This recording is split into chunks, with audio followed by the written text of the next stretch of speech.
कल आपको मैंने बताया था कि समाशोधन गृह क्या कार्य करती है।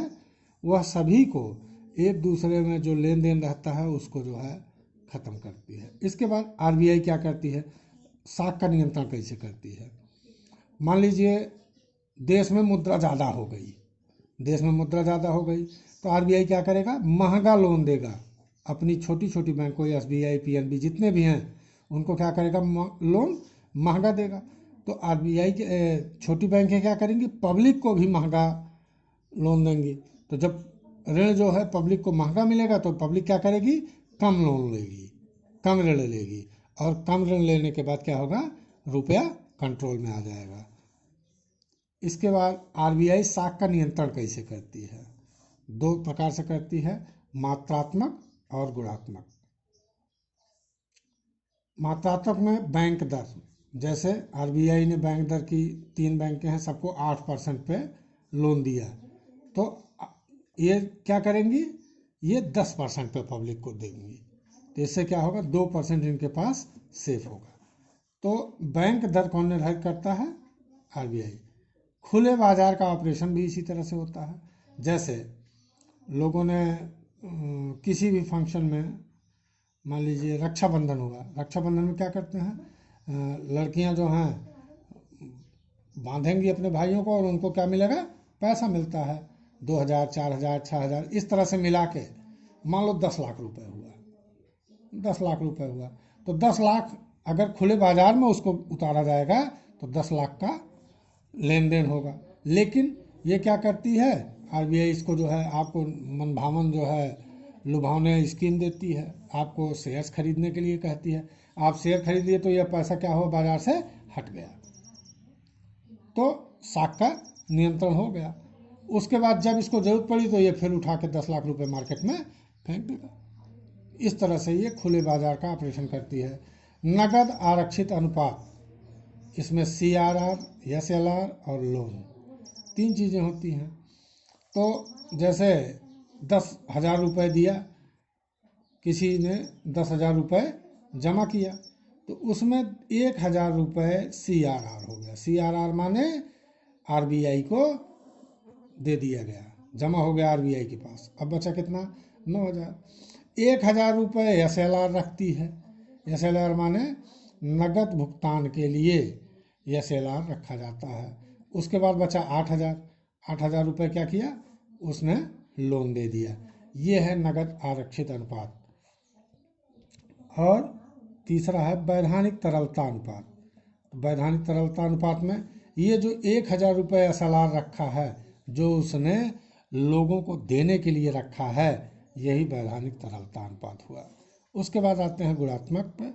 गुणात्मक में 2 है, सीमांत आवश्यकता और साख की राशनिंग। सीमांत आवश्यकता, जैसे आपने लोन के लिए अप्लाई किया और आपको 1 लाख रुपए की ज़रूरत है, लेकिन बैंक क्या करती है, बैंक आपको केवल 70,000 दी, तो आपकी आवश्यकता पर जो ये इसने कटौती की है, ये सीमांत आवश्यकता आपकी 1 लाख की है। ये गुणात्मक सुधार कौन करता है, आरबीआई करता है। साख की राशनिंग या कोटा, साख की लिमिट कौन निर्धारित करता है, आरबीआई करता है कि देश में 50 लाख की लिमिट है, 1 करोड़ की लिमिट है, वो बैंकों को बता देता है कि सभी बैंकों को 50-50 लाख दे दिया, और इससे ज़्यादा वो नहीं, ऋण नहीं देना है। तो ये लाइसेंस कौन निर्धारित करता है, आरबीआई। इसके बाद आते हैं कि साख निर्माण।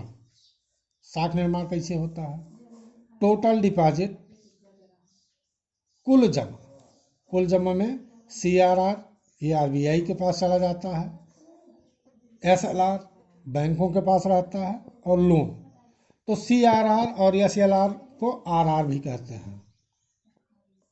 ये दोनों RR में आ गया। अब बैंक के पास क्या बचा, लोन। ये नगद आरबीआई के पास, ये आरबीआई का हो गया। मतलब ये CRR जो नगद भुगतान करना होता है आरबीआई को, और SLR जो त्वरित भुगतान, जैसे 10,000 है, 10,000 में से एक मतलब मान लो दोनों मिला के केवल 1,000 बैंक के पास रखा, 9,000 क्या हो गया, ये लोन देने के लिए। ये देखिए आप, 1,000 RR के पास रखा गया, मतलब CRR और SLR, दोनों के लिए 1000 रखा गया और लोन के लिए 9000 रुपये अनुमान्य कर दिए गए। ठीक इसी प्रकार आप देखते हैं कि मान लीजिए अब साख का निर्माण कैसे होगा, कितना मुद्रा, कितना साख निर्मित की जाएगी। जैसे ए है, ए ने बैंक में 10,000 डिपॉजिट किया, 10,000 डिपॉजिट किया तो 1,000 इसका आर हो गया और 9,000 जो है 9,000 रुपये बैंक के पास बची। ये बी के खाते में डाला। किसके खाते में डाला? बी के खाते में। और बी ने लोन लिया 9,000 का, तो टोटल बैंक के पास कितना पैसा हो गया? 10 9 19,000। हकीकत में तो है 10,000, लेकिन अब क्या हो गया? 19,000 हो गया। और फिर 9,000 का 10% मान लीजिए CRR कट गया, फिर ये RBI के पास चला गया। इसने इसके खाते में से, चूंकि ये जो भी लेगा वो कहीं ना कहीं किसी न किसी को चेक के माध्यम से भुगतान करेगा या पैसा निकाल के भुगतान। वैसे पैसा निकाल के बहुत कम भुगतान करते हैं, लेकिन भुगतान मान लीजिए 9,000 का उसने किया, तो वो 9,000 भी अभी बैंक के खाते में ही है। उसने सी को 8100, फिर सी को जो है लोन दिया तो 900 CRR काट के 8100 कर दिया। 8100 में 1900 में जोड़ेंगे तो 27,100 रुपये। अब बैंक के पास कितने का धन हो गया? 27,100 का। उसके बाद फिर सी जो है, सी ने भुगतान किया तो ये बैंक पैसा भी बैंक में पड़ा है। इसने 810 रुपये CRR जो है केंद्रीय बैंक को, रिजर्व बैंक को भेज दिया और 7,290 रुपये ये डी को कर दिया। डी जो है अभी ये बैंक के पास कितना पैसा हो गया? 34,390। फिर डी का पैसा इस तरह से वो करता रहता है। तो ये कब तक करता रहता है? आइए इसको बताते हैं साख निर्माण कैसे किया जाता है। तो साख निर्माण का एक सूत्र है, आरंभिक जमा गुणे 1/RR। RR कितना परसेंट है वो निर्धारित करेगा CBI। अब मान लीजिए 10% है, RR 10% है, तो आरंभिक जमा कितना है? 10,000 गुणे 1/10%। तो 10,000 गुणे 1/10 गुणे बटे 100, तो 100 क्या होगा? ऊपर आ जाएगा। तो यहाँ 100 का गुणा हो जाएगा, तो 10 दहम्मा 100, तो 10,000 का 10 से गुणा करेंगे तो क्या होगा? 1,00,000 रुपये साख निर्माण होगा। अर्थात जितना ये 10,000 जो जमा है इसकी साख निर्माण, इसको तब तक लोन दिया जा सकता है जब तक यह 1,00,000 रुपये न हो जाए। ठीक, मान लीजिए अगर ये 5% हो गया, अभी तो 10% है, मान लीजिए इसको 5% कर दिया गया, तो 10,000 गुणे 1/5/100, तो 100 इधर जाएगा, 5 बिसम में 100, तो साख निर्माण कितने का होगा? 2,00,000 का होगा। ठीक है, धन्यवाद बच्चों। यह आपको मनी बैंकिंग बताया गया। इसमें अगर आपको कहीं भी कोई भी समस्या हो तो आप डायरेक्ट पूछ सकते हैं, आपको समझा दिया जाएगा। धन्यवाद मित्रों।